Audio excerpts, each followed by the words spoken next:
Kalau kita yang mau bersihkan korupsi, dilawan, kira-kira yang lawan kita siapa? Hah? Yang lawan kita ya koruptor itu, yang maling-maling itu. Saya tidak akan mundur menghadapi koruptor. Saya tidak akan mundur menghadapi koruptor. Presiden Prabowo sudah berkali-kali dan tidak pernah bosan-bosannya memberikan peringatan kepada para mafia koruptor. Hei koruptor, segera kembalikan uang negara yang kalian curi. Kalau tidak mau kembalikan di ruang terbuka, temui saya secara pribadi. Tapi sepertinya peringatan Panglima tertinggi negara ini bagai angin lalu saja. Kita tidak gentar, kita tidak takut, kita akan terus membersihkan mereka itu.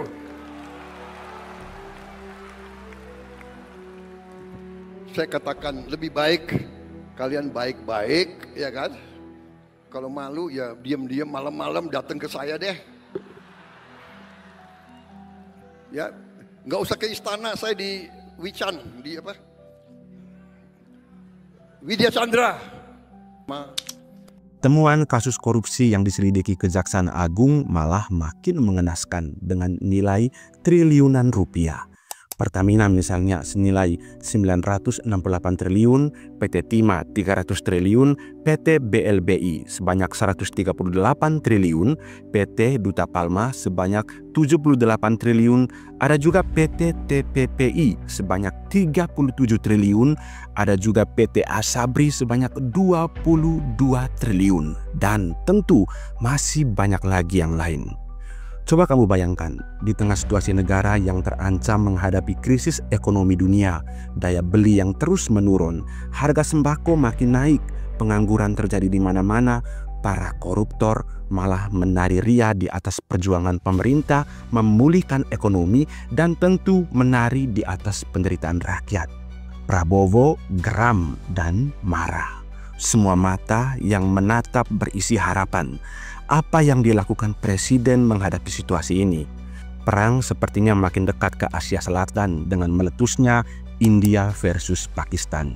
Ketidakpastian ekonomi melanda hampir semua negara.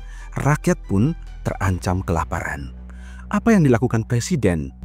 Malah semakin dalam ditelisik oleh aparat hukum, korupsi semakin terang terlihat.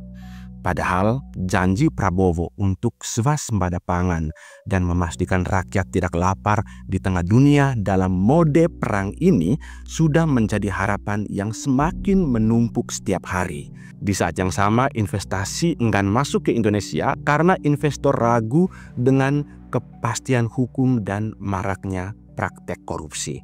Saya kalau mencoba membaca pikiran Presiden, barangkali ini sudah masuk fase kewaspadaan tingkat tinggi, kalau tidak mau dibilang fase darurat. Ini sinyal negara gagal dan pertaruhannya ada di kepemimpinan Presiden Prabowo. Masa 5 kali gagal menjadi presiden dan sekali mendapat kepercayaan hanya untuk membawa Indonesia menjadi negara gagal? Prabowo pasti tidak mau. Pak Prabowo barangkali sudah frustrasi. Meski pikiran strategisnya tetap jernih sebagai seorang mantan jenderal ya, nasionalismenya juga terus membara sebagai mantan prajurit, ia ingin situasi ini segera dipulihkan.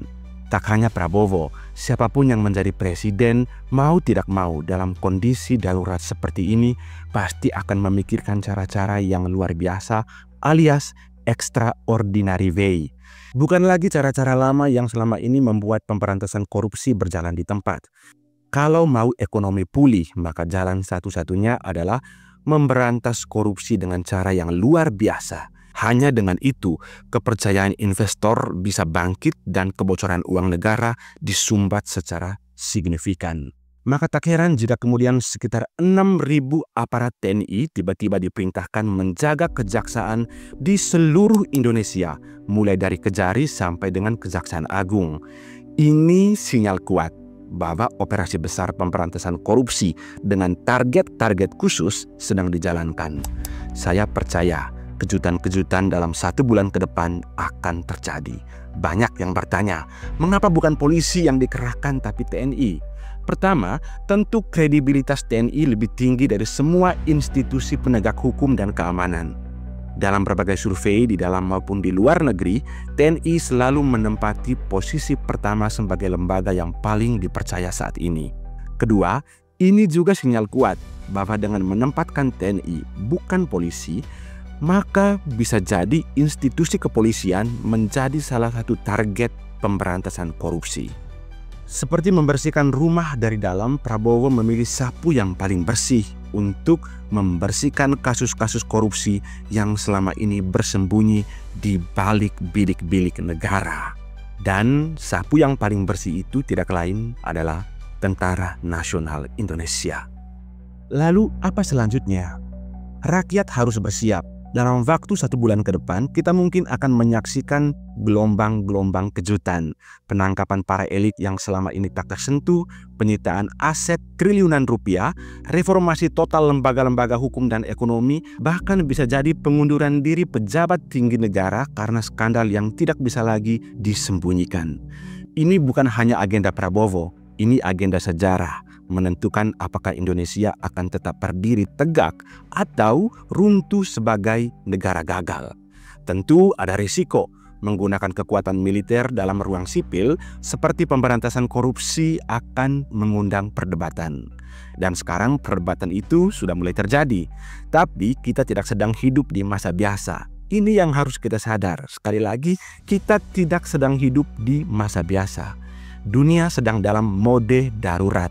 Maka cara yang tak biasa pun harus dilakukan.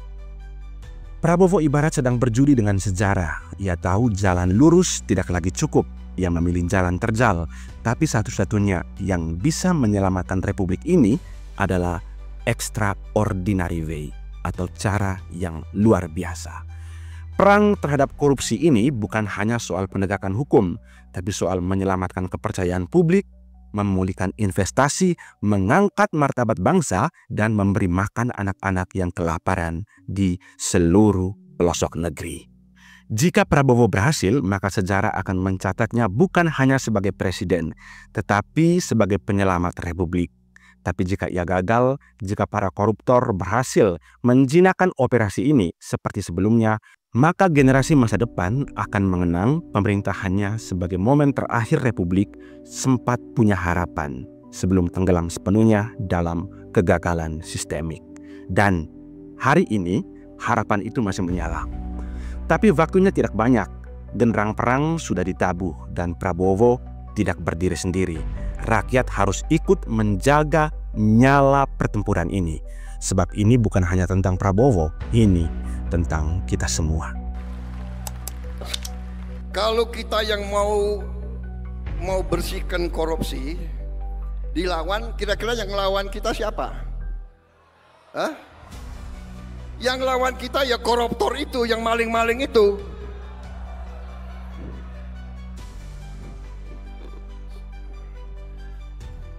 Kita tidak gentar, kita tidak takut, kita akan terus membersihkan mereka itu.